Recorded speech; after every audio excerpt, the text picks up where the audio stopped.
Pod Network Entertainment. Pero hindi ako natakot nun. Nag-overtime ako, nag-overnight ako sa opisinang yun. Wala naman nagpakita sa akin. Pero sir, naniniwala kayo sa mga... Ay, meron yan. Kung meron yan talaga kahit saan. Pag-entertain mo. Dito nga lang sa studio natin, may bata raw na naglalakad eh. Ayan na, makikita mo yung batang naglalakad. Si Jasper.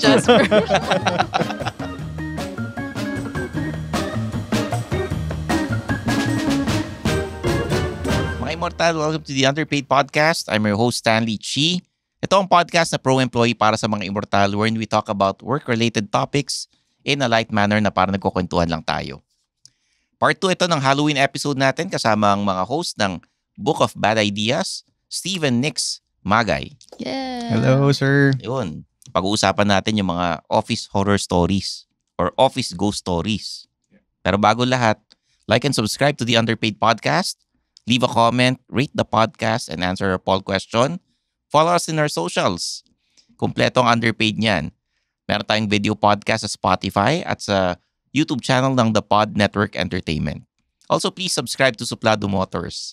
Meron tayong collaboration sa 1PH sa show ni Julius and Tintin every Thursdays, Road Trip with Stanley Chi. At i-follow nyo rin po ang Book of Bad Ideas sa Spotify, TikTok, Facebook, Instagram. Yes. Yun. Simulan na natin yung kwentuhan natin ng mga ghost stories sa office. Kayo ba may na-experience kayo nung empleyado kayo? Nung pre-pandemic sa akin, Sir Stan. Kasi dati mahilig ako mag-OT eh. Yung as in, ako na rin natitira. Tapos sobrang dilim ng floor. May maririnig kang keyboard, nagkiklik. Tapos parang yung pakiramdam mo, may parang tumititig sa'yo. Okay. Tawag nila doon si Junjun. Pero hindi ko siya nakita talaga. Pero yung ibang nag-OT kasi, nakikita nila. Yun yung na-experience ko. Okay. Anong ritsura ng bata? Shadow lang? Hindi ko alam eh. Basta bata daw na nakasando eh. Ikaw, Nix, anong experience mo sa doon sa pinagtrabahuhan mo? Meron ba doon bigla na lang lumulutang na plato tsaka kutsara tinidor na may pagkain, gano'n? Kuchilyo. Yung mga nag-1, 2, 3. Oo. Yun yung horror experience. Hindi, pero once a month kasi nagkakaroon kami ng tawag dito, inventory. So, syempre, papasok kayo ng maaga para magbilang ng stocks. So, normally, mga 4:30, 5 a.m., sobrang dilim pa ng mall. Tapos sa likod pa kayo dadaan. Yung sa may staff, Tapos, basta iba lang yung feeling. Wala naman akong nakita. Pero hate na hate ko yun, natatandaan ko pag inventory day. Kasi nga, yung dadaanan sa elevator, mag-isa ka lang. Ang dilim ng mall. Tapos, pagpasok mo ng store, ang laki-laki pero ang dilim-dilim. Tapos nagbibilang ka mag-isa. Ano binibilang nyo? Mga stocks. Mga food stocks. Kung ilan na lang yung fishball na natira. Mga ilang kilong ganyan. Ilang kilong fishball. Yun. Ayun. Alam mo, ito recently lang, nagpunta ako sa simbahan sa may Pampanga. Pagpasok ko, yung time ng pinatubo na ng lahar. Sa lahar. So, marami daw namatay doon sa simbahan na yon. And yung simbahan niya, kalahati na lang yung yung pintuan niya. Parang mataas na kasi yung lubog pa rin sa lahar. Lumubog na eh. So, mataas na. Pagpasok mo, hindi na siya yung same kagaya ng dati. Tapos, makikita mo talagang, yung tumaas na yung yung semento sa Pag punta ka ron, simbahan na, pero tumatayo yung balahibo ko.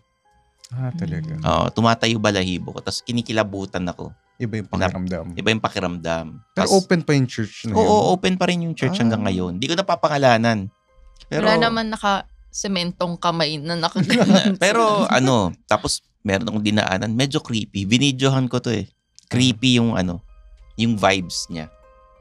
So, yung parang feeling ko meron doon. Tapos nga, pinento sa akin. Marami kasi namatay sa simbahan na yan. Hindi naman na-excavate yung mga bangkay doon? Hindi ko na tinanong. Lumabas na ako ng simbahan eh.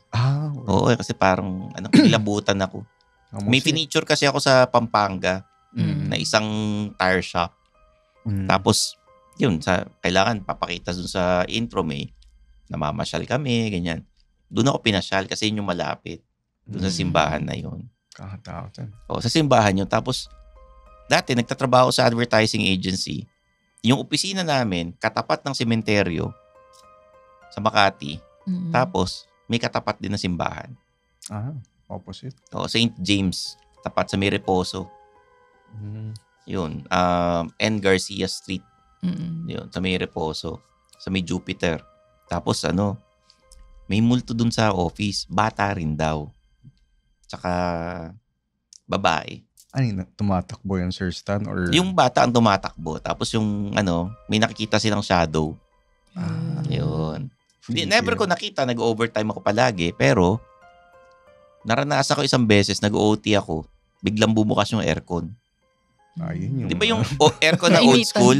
Aircon na old school, di ba yung pipindutin mo talaga eh. Hindi pa yung Hindi yung remote. Wala pang remote. Talagang pipindutin mo. Kaya pag nag-on yung mag-isa, alam mong madiin yung pagkakapindot. Diba? Nainitan yung Nag-on mag-isa yung aircon. Yun. Gusto nang pero hindi ako natakot nun. Nag-overtime ako. Overnight ako sa opisinang yun. Wala naman nagpakita sa akin. Pero sir, naniniwala kayo sa mga... Ay, meron yan. Kung meron yan talaga. Kahit saan. Pag-entertain mo. Dito nga lang sa studio natin, may bata raw na naglalakad eh. Ayan na, makikita mo yung batang naglalakad. Si Jasper. Yun. Sa studio, sa radio station, kung saan ako meron din daw doon. May batang naglalaro daw doon. Bakit puro bata? Oo. Mas nakakatakot kung matanda yun, di ba? Yan, naisip ko pag Tapos ba? Yung dating publisher na nagsusulat ako ng libro, sa office na yun, kasi sila nagpa-publish ng mga horror stories. Yung editor ng horror story dati, tinubuan ng tagyawat pero kalahating muka. Half lang. Na nag-resign. Natakot. Parang supernatural yung ganun. dating. Parang nag-resign siya. Totoo yun kinikwento sa akin ng may-ari. Parang mix yung feeling ko, sir. Parang natakot ako, tapos natatawa din ako. Kalahati lang daw eh. Yun ang hindi ko alam kung bakit Yun ang pagkakakwento sa akin. Tapos ba?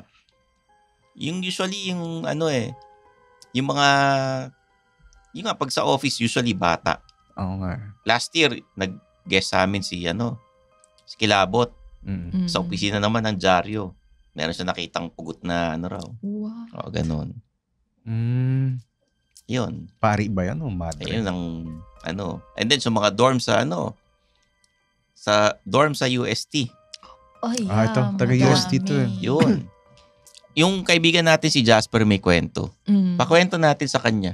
Baka may experience sa batang tumatakbo. Jasper. Hello po. Siya pala yung bata.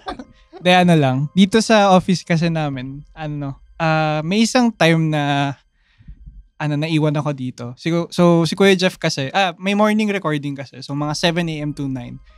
Tapos may vacancy kami ng 10 to 12. So iniwanan ako ni Kuya Jeff para mag-asikaso ng papel. So yung couch dun sa big room, natulog ako kasi puyat ako, maaga yung So, di ba tayo pag binabangungot tayo parang may sobrang nung imagination natin may So, nung time na to, binangungot ako, nakaharap ako dito. So, yung couch, so may space sa likod ng couch.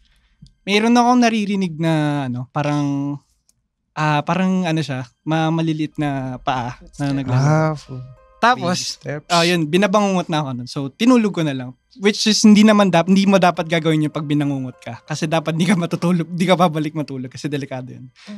So, yung pangalawa naman, nung nabangungot ulit ako, nakapikit ako, si Kuya Jeff kasi palagi kami nagbibiruan ng, limba, may multo dito. Tapos, nakapikit ako, parang naramdaman ko na may parang, alam mo yung nagsisneak ng, yung kunyari na lalapit sa'yo. Akala ko si Kuya Jeff, yung parang palapit ng Pero malaking mama yung... Oo, parang ganun. Parang same build ni Kuya Jeff. Parang ganun yun. Parang Pink Panther. Tenent. So yun. Nung minulat ko yung mata, walang tao. So, Yun, natakot na ako. Bagong ano yun. Ba't Bagong Lagi ano kang binabangungot dito. Puyat ako eh. Tsaka, hindi lang ako binabangungot dito. Even si Zeke, yung isang producer ng Tito. Ano yung kwento ni Zeke? Hindi ko alam eh. Zeke? Wala si Zeke dito. Tapos yun, natulog ulit ako, which hindi mo dapat talaga gagawin. Ito na yung parang may mga parang narinig ko sa likod ng couch. May nagbubulungan. Parang sila, marami. Ano sinasabi? Hindi, wait lang. So, ayun yun. So, hindi ko naiintindihan ang sinasabi nila. Pero, yun nga, nagising ako pero hindi ko minulot yung mata ko. So, natulog ulit ako. Pangapat na bangungot ulit. Nung nakapikit ako, naririnig ko, maingay. Tapos, may sinabi ng, shh, wag kang maingay. Hindi alam na marami tayo dito. Yun yung sinabi. Babae, lalaki. Di ko alam eh. Parang pabulong siya eh. Oo. Of people. So, yun, dun pa lang, tumakbo na ako, lumabas na ako nun. So, share ko lang, nakakatakot dito. Okay. Grabe. So, akala ko isang bata lang yung tumatakbo. Marami pala sila Marami rito. sila. Okay. Kala ko sasabihin ni Jasper, may nagpa-podcast kahit ano. Oo. Kahit wala. Di bali, yung susunod na episode natin, mag-guest tayo ng Spirit Questor, ha? Parang ano siya, Oh. no? Inception ng bangungot. Hindi mo alam kung Nagganon na ako. Mm-mm. Yung binabangungot ako sa bangungot. Ah, Tapos hindi ako may magising. layer. Parang hirap na hirap akong magising. ano yung kwento ron? Hindi ko, basta, yun eh, bihira naman akong bangungutin. Mm-mm. Pero grabe ako pag binangungot talaga.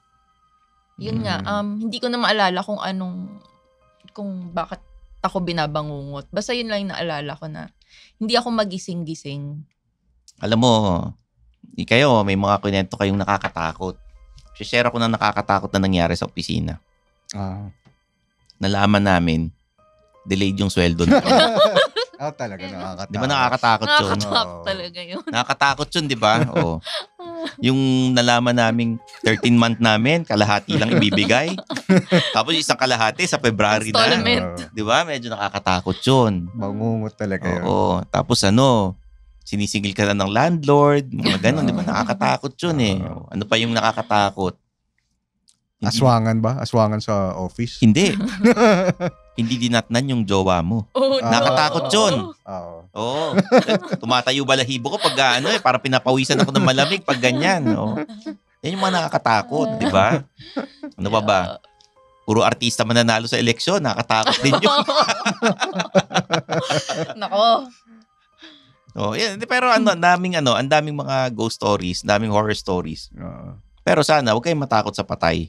Pagdasal nyo na lang, mas matakot kayo sa buhay. Sabi nga sa Book of Bad Ideas, Yeah, totoo mas yun. nakakatakot yung mga buhay. Yun, di ba?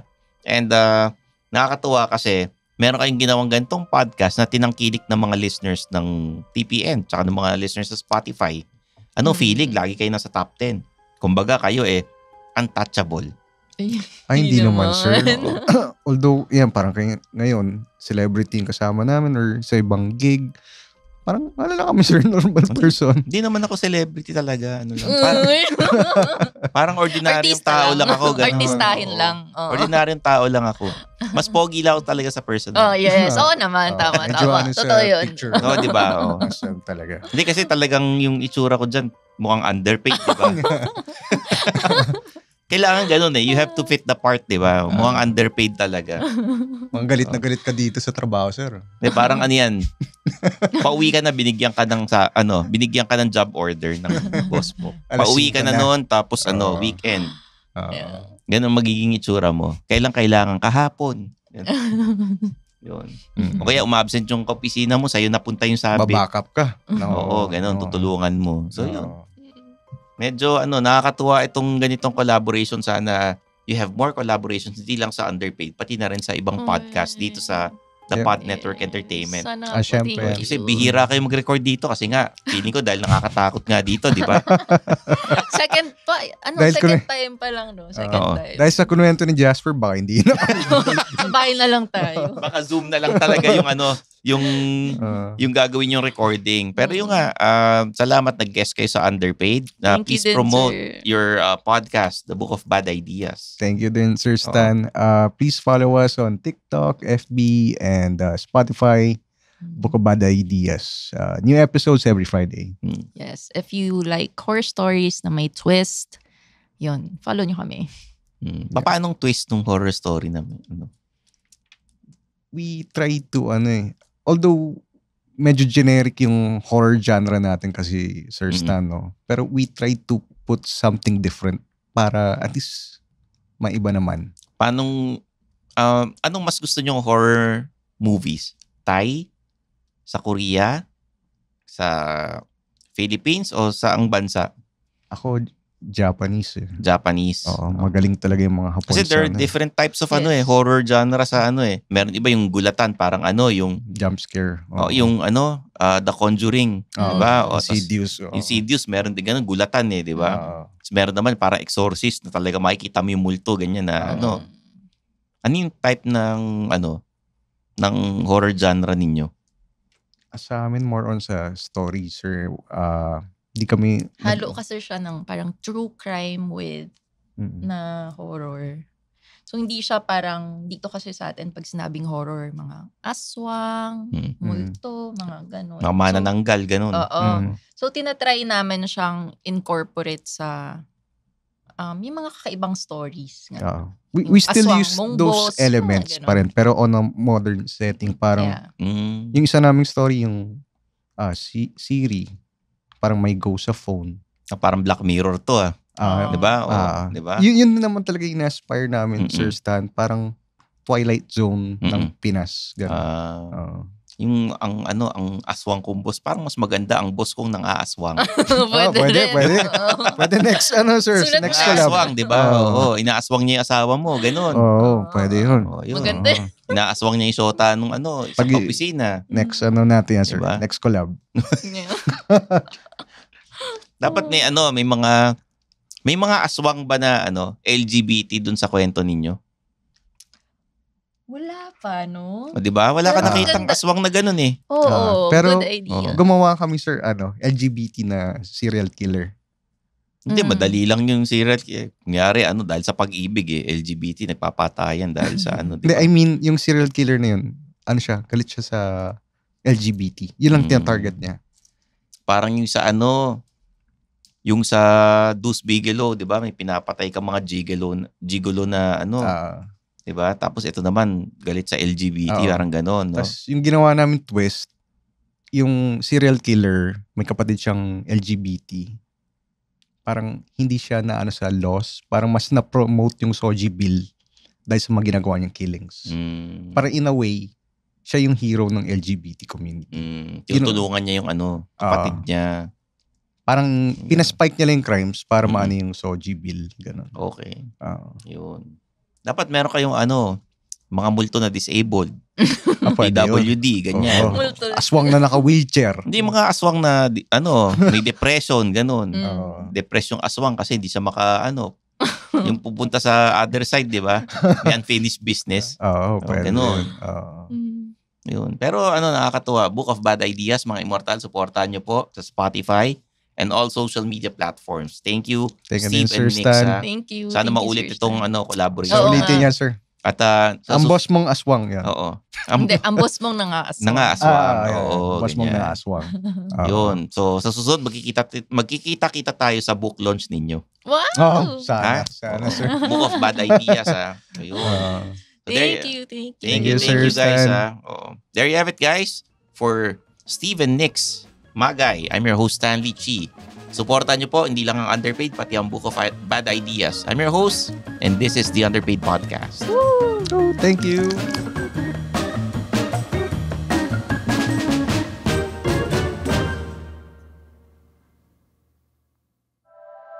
The opinions of podcast creators, hosts, and guests are not necessarily reflective of the official stance of the Pod Network Entertainment, its hosts, or other network programs. The content created by the people behind the podcast is personal and not meant to harm any religion, ethnicity, group, organization, company, or individual.